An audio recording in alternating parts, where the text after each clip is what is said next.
Hi everyone, I'm Hon. In the last video, I customized Switch console and Joy-Con. Today, I'll continue drawing on Joy-Con grip and Switch dock to make them look like a series. So let's get started.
Okay, my customizing switch is all done.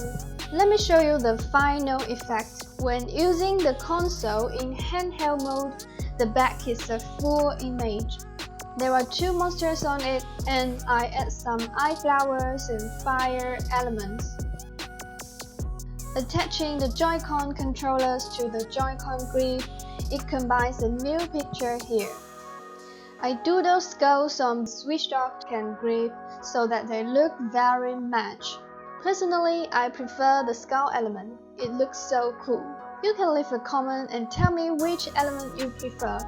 If you haven't seen the first part customizing video, go check it out if you want.